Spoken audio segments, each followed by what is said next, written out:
Assalamualaikum warahmatullahi wabarakatuh. Di sini saya adalah Kristianti Purba dengan NIM 23010201005. Saya akan mempresentasikan tugas mata kuliah Masyarakat Cerdas, di mana saya dari tim B15 Senggarang Laut. Yang pertama ada observasi yang telah kami lakukan, tim B15 Senggarang Laut melakukan perjalanan dan interaksi dengan pihak kelurahan di Segarang Laut atau Segarang Pesisir untuk mengamati lebih dekat kehidupan masyarakat wilayah Segarang Laut. Observasi lapangan mengungkap beberapa temuan yang bisa diberi solusi yang dihadapi oleh komunitas pesisir ini.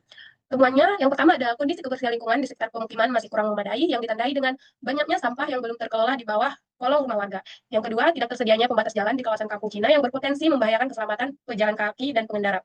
Yang ketiga, tidak adanya sistem pembayaran online yang digunakan oleh para pedagang di wilayah Segarang Laut.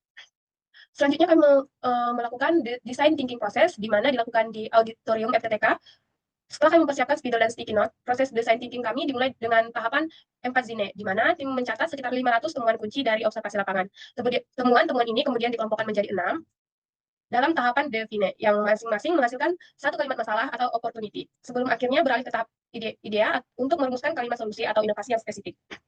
Ini tampilan 6 desain yang kami buat sesuai dengan kategori.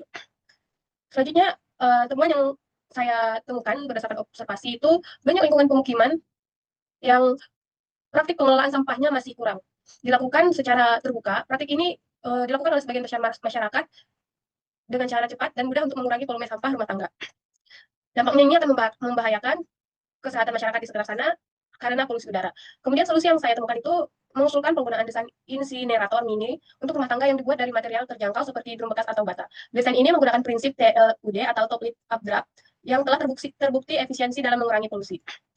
Kira-kira seperti ini penampakan dari sketsa saya, di mana di bagian atas ini terdapat sampah biomasa yang akan dinyalakan dari atas. Kemudian sebelah kiri ini terdapat beberapa lubang. Ini adalah lubang sekunder untuk masuknya udara yang dibutuhkan selama pembakaran. Kemudian di lubang di sebelah kanan ini adalah pemimbaran gas dan asap bersih. Ini pembakaran kembali gas-gas beracun dan tempat keluarnya gas-gas yang minim polusi. Kemudian di bagian paling bawah ini adalah tempat untuk pengumpulan arang atau sisa-sisa pembakaran dari atas. Di sini akan saya jelaskan pembakaran gas dan asap bersih. Ini biasanya menggunakan drum atau kaleng logam yang besar. Tempat semua material diletakkan. Bagian bawahnya memiliki lubang-lubang ventilasi untuk memasukkan udara yang diperlukan selama pembakaran. Kemudian ada lubang udara sekunder. Pada titik ini, gas-gas yang dilepaskan dari sampah yang biasanya menjadi asap naik dan bertemu dengan oksigen panas dari lubang udara sekunder. Kombinasi panas dan oksigen yang cukup ini menyebabkan gas-gas tersebut terbakar kembali yang menciptakan api kedua yang jauh lebih bersih. Hasilnya, asap yang keluar dari bagian atas drum sangat minim dan tidak mengandung partikel berbahaya sebanyak pembakaran biasa.